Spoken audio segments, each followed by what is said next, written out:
yo creo que últimamente la política se ha convertido en puro show. No hay realmente un trasfondo de solucionar problemas, sino más bien en pura propaganda, política de gestos. Y claro, cuando llegamos a un punto de que me dices, en un país los políticos están centrados en una ley funciona o no funciona, la cambio y no pasa nada, creo que al final vivimos una decadencia de la clase política en Occidente, pero en muchos países, no solo en España, pasa también en otros países. Y creo que al final vivimos muy presos también de la presión mediática. En el sentido de que los políticos gobiernan más para los medios, para lo que vayan a decir los medios, lo que pasa en los medios, que más para la gente. Sí, Víctor, y de hecho hay países que ahora se mueve lo woke. Es algo que... Yo creo que a los georgianos no les gusta eso mucho. Ni por asomo. Son lo más conservadores y lo más tradicionales. Hablamos de valores desde la perspectiva de la familia tradicional. No me cuentes milongas con el LGTB, no me cuentes milongas con el cambio climático, no me cuentes milongas con según qué. No olvidemos algo muy importante. En Georgia, la religión predominante es el cristianismo ortodoxo. Sí. Y los ortodoxos tienen mucho poder, mucho en Georgia. Poder político, poder económico.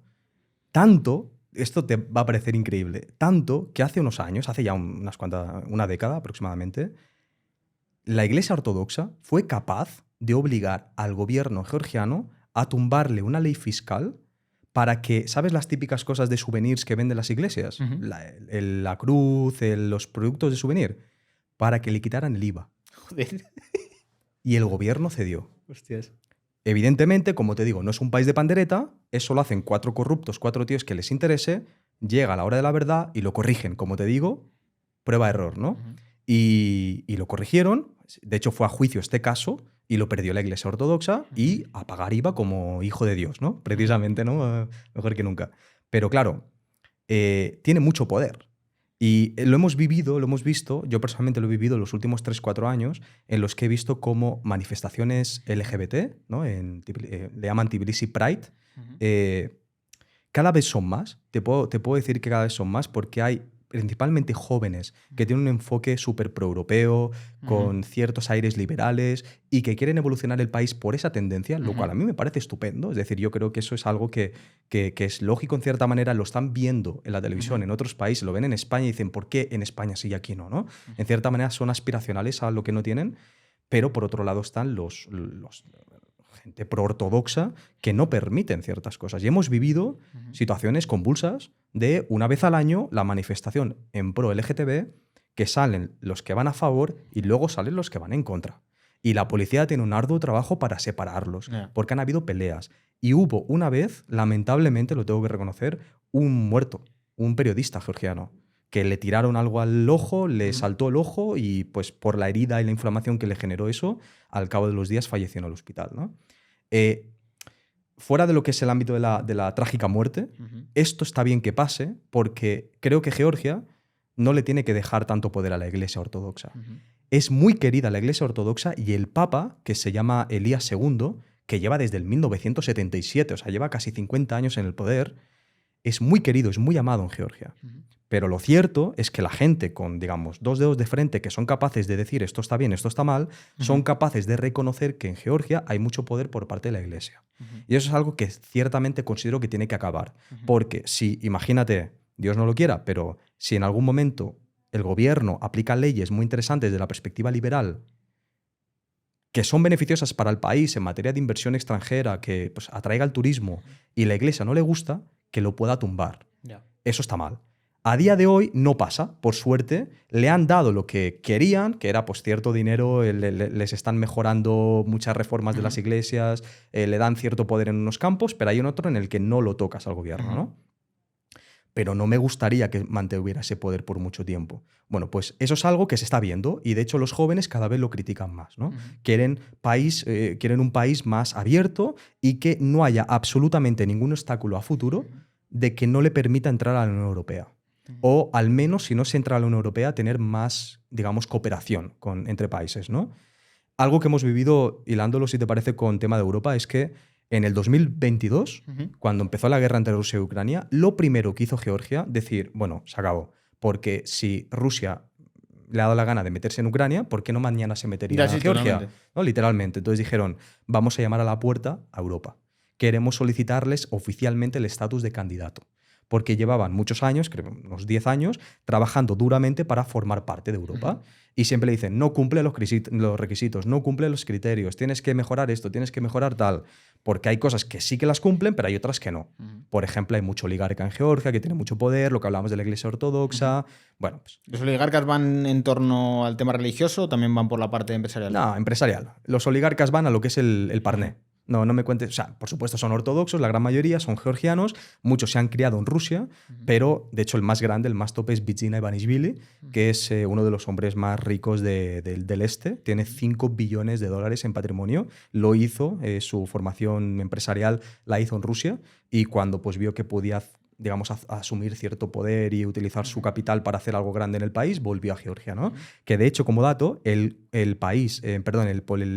partido político que gobierna ahora mismo, Georgian Dream, que es el que hablamos que es la oposición de Saakashvili, está fundado por él, por Bidzina Ivanishvili, para que te hagas una idea de que todo está ciertamente cruzado, economía, política y religión. Bueno, hay ¿no? que decir que esto a lo mejor suena como, oh, Dios mío, está corrupto. En todos los países, en Estados Unidos hay donantes de los partidos políticos que en la práctica son los que influencian en las políticas que se llevan a cabo y las cosas que se hacen. O sea, esto no es tampoco nada raro. Lo que pasa es que en muchos casos yo creo que la gente no conoce este tipo de cosas, la financiación de los partidos que puede haber detrás, y queda un poco más en la sombra porque los medios también ocultan esas partes. Sí, y sobre todo, yo lo digo así tan claro porque la gente que quiera informarse más sobre Georgia va a ver que lo que estoy diciendo, digamos un poco más como contra, como ciertas cosas que están sucediendo en la actualidad económica y política de Georgia, pero es que por otro lado, los georgianos son muy bravos.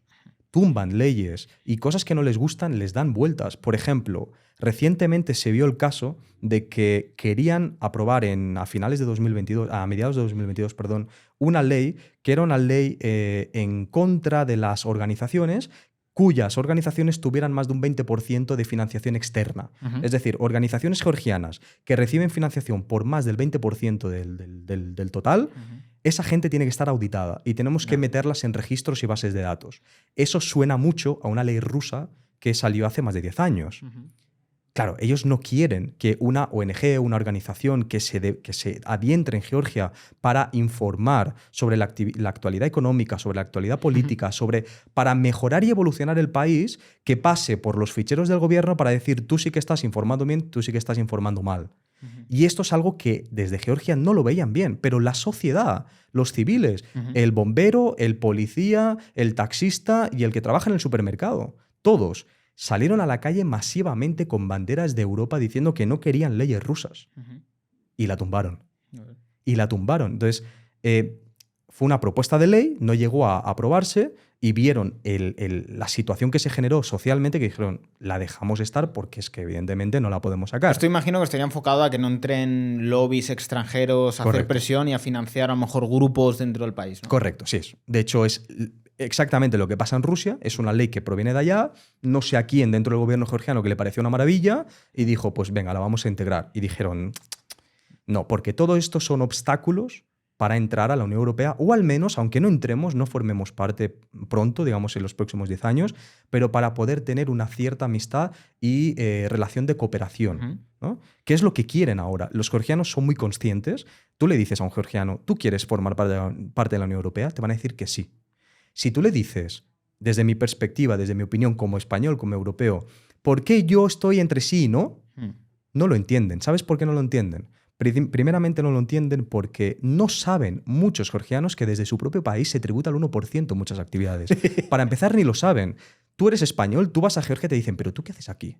Si la gran mayoría de georgianos, muchos, se están yendo de Georgia porque no es un país económicamente hablando sostenible, es cada vez más caro y que, pues, sí que es verdad que eso es un punto negativo, de que precisamente por la cantidad de extranjeros que han venido, pues muchos precios han subido, entre ellos el alquiler y la compra. Es exactamente lo que ha pasado en Andorra, lo que ha pasado también en Portugal, está pasando en muchos países de ese estilo.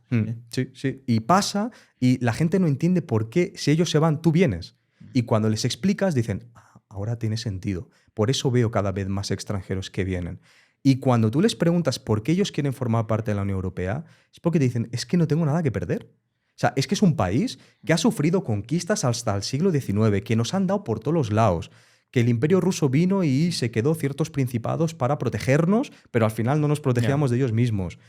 Y en general, es un país tan devastado, históricamente hablando, que lo que quieren, o al menos consideran, de que si hay ciertas cosas que están mal en Europa, porque no compran todo lo de Europa, no compran todo lo que es el ámbito más woke de Europa. Es que es justo lo que estaba yo pensando. Digo, igual no son conscientes de lo que está ocurriendo a lo mejor con Polonia y con Hungría, que es como, vale, estamos ya dentro, pero me están ya coaccionando de o me compras la ideología woke y la ideología climática, o te sanciono, te quito ayudas, te pongo trabas, digo que pues, tu presidente es un dictador.